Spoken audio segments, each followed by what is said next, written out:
Hi, my name is Kaylyn Kyle. I grew up in Saskatoon, Saskatchewan, a small city, very quaint and quiet. Absolutely loved growing up there. I just had huge dreams and aspirations of being this professional soccer player. I remember going up to the lake and watching the Olympics on the old school TVs where you had to move the bunny ears around to try to get service. And I always thought I was going to go for gymnastics or diving, and I ended up going for women's football or soccer, wherever you are in the world.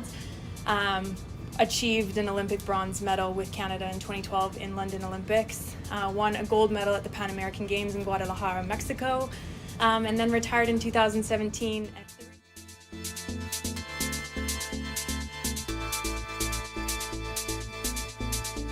The reason why I retired so early, I was at that point in my career where I loved playing soccer. I absolutely loved it, but the money side of it wasn't quite there yet. We're not paid like men's players. We're not paid those multi-million-dollar contracts where we can have a family, sit at home and be there when we come home at the end of the day. So I had to choose.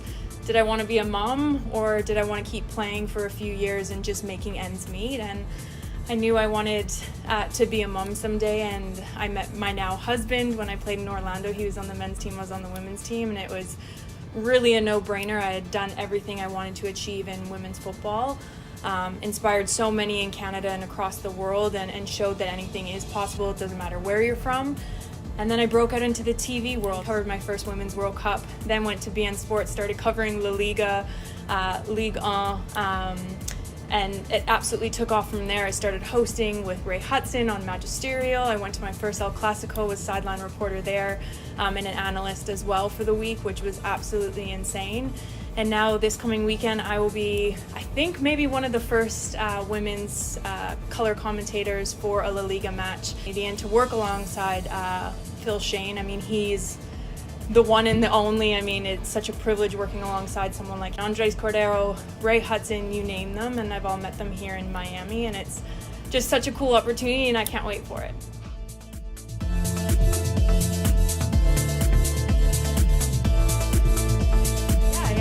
Sat down the other week. Obviously with this pandemic, you have a lot of time to think, and I made this little post on Instagram. There's like this thing going around how it started, where it went, and how's it going, and just looking all my achievements from that small town Saskatoon, Saskatchewan girl, winning an Olympic medal, playing in 2 World Cups, and now being a sideline reporter, digital host, a host, and an analyst. I mean, I just look back, and the world is our oyster, and you can literally do anything you put your mind to, and I'm so honored and privileged to be where I'm at. But it doesn't come without hard work. It's not just handed to you. I mean, you see a lot of athletes go into this industry thinking it's going to be easy, and I will tell you this, it's one of the hardest jobs in the world, because you have to over prepare for anything to happen, whether it's on set, whether it's in the match, whether it's 2 minutes before and the starting 11 changes. You just have to be switched on at all times, and tactically you need to know the game as well, because you're a female in what they consider a male sport, male dominated sport. You look at all the announcers, it's all males, so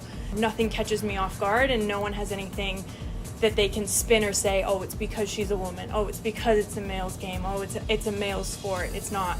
It's female and male sport, and I've played it, and now I'm working in it, and I'm hoping to change how people in general see women in a male dominant game, because the female side of it is incredible. The women's football is incredible across the world. You see all the professional teams happening with, I mean, you look at Real Madrid, they have a women's team, Barcelona has a women's team, the French leagues have a women's team, so, and right here in our own backyard, the NWSL. So I just want to change the perspective of what people think of women covering a male's dominated sport.